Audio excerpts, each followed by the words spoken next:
O Marco Saravalli está aqui com a gente também, tem pergunta para você, fica à vontade, Saravalli. Bom dia, Pedro. Vou pegar a liberdade poética aqui, né? O Felipe também usa algumas vezes, para a gente estar falando sobre derivados, né? Mas, Pedro, eu queria falar contigo sobre a segunda derivada, né? Ou seja, quais poderiam ser os impactos, né? Você estava falando um pouquinho, por exemplo, de potencial falta, né, de alguns combustíveis. Então, assim, reforçar um pouco disso, né? Qual seria o cenário? Mas chegou-se a ventilar, alguns dias atrás, poucas semanas atrás, potencial greve, né, dos caminhoneiros, e a gente sabe que a gente está no ano eleitoral, greve dos caminhoneiros já foi algo super decisivo no Brasil, não muito distante, enfim. Como é que você vê esse potencial cenário, né? Reforçando, você falou um pouquinho antes, né? Mas sobre essa dificuldade realmente de chegar, de ter o volume necessário, como isso impacta também, de novo, não só na greve dos caminhoneiros, mas potencialmente em expectativa de inflação, outros seus efeitos, ou seja, quais são, de fato, a derivada, né, as consequências desse potencial cenário? Olha, Saravalli, como você colocou, né, as derivadas, elas são várias, né?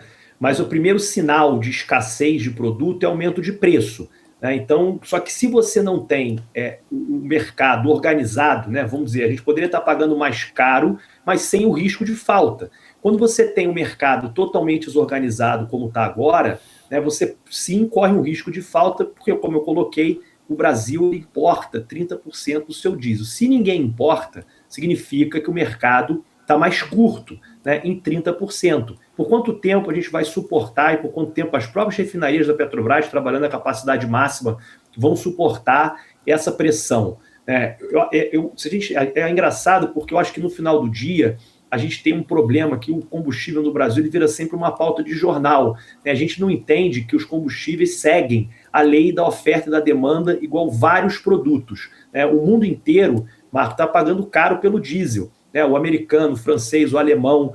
Aqui a gente não consegue, né? O governo tenta, de alguma forma, quase que como revogar a lei da oferta e da demanda ou a lei da gravidade nos combustíveis. Isso não é possível, né? Como eu coloquei, o governo poderia fazer medidas e deve para amenizar os efeitos da volatilidade. Mas quando a Petrobras não repassa preços, o governo vai cortar impostos, culpa o dono do posto, culpa a distribuidora, não entende a lógica do mercado, né? A gente vai criando todas essas confusões, né, e essas artificialidades que derivam nisso que você está falando. Pressão do caminhoneiro, pressão do agro, pressão do consumidor, pressão do governo, pressão do acionista da Petrobras. E o governo, sem direção, acaba caindo, né, e seguindo o grupo que acaba fazendo mais pressão. E a gente já viu isso várias vezes. Bom, Pedro, só para complementar aqui, a gente tem 3 minutinhos e fazer uma grande provocação aqui, e talvez até seja a pauta desse governo, do atual governo. Mas na sua opinião, uma escala de 0 a 10, como é que você vê a possibilidade de termos uma reestatização das refinarias que foram privatizadas aí no governo anterior? Olha, Marco, eu acho que nesse governo, né, a gente está no final de um governo, né? Eu acho que o governo Lula ele sempre deixou claro, desde a época da campanha, que ele tinha esse desejo. A gente vê hoje movimentos no próprio Congresso, né, da base aliada do governo, criando, né, mecanismos para novas distribuidoras estatais, né, novas distribuidoras de gás de botijão estatal, coisa que foi vendida no governo passado.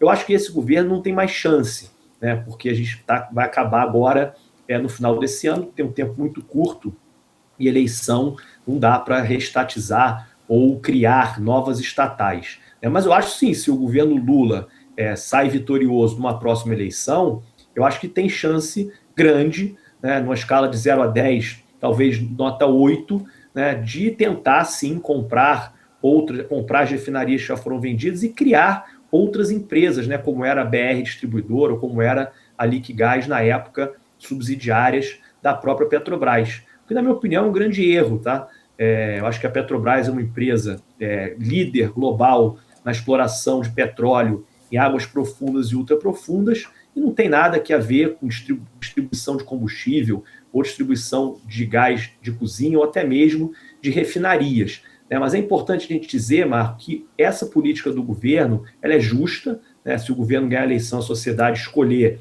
né, for aprovado no Congresso, ela tem que existir, mas eu sempre digo isso, a primeira medida não deve ser a criação de novas empresas, deve ser a estatização completa da Petrobras, porque a Petrobras hoje, como com essa natureza jurídica de sociedade e economia mista, ela não deve, não pode, né, ser ferramenta de política pública, né? O acionista da Petrobras deveria estar protegido pela regra de acionistas minoritários, né? Assim como em todos os acionistas minoritários de todas as empresas da Bolsa Brasileira. Mas o que a gente vê não é isso, né? Então, sim, eu acho que se o governo Lula sai vitorioso numa próxima eleição, eu acho que a gente pode ver a Petrobras aumentando aí os seus tentáculos ou até mesmo a criação e retorno, né, da companhia para investimentos nesses setores que eu coloquei.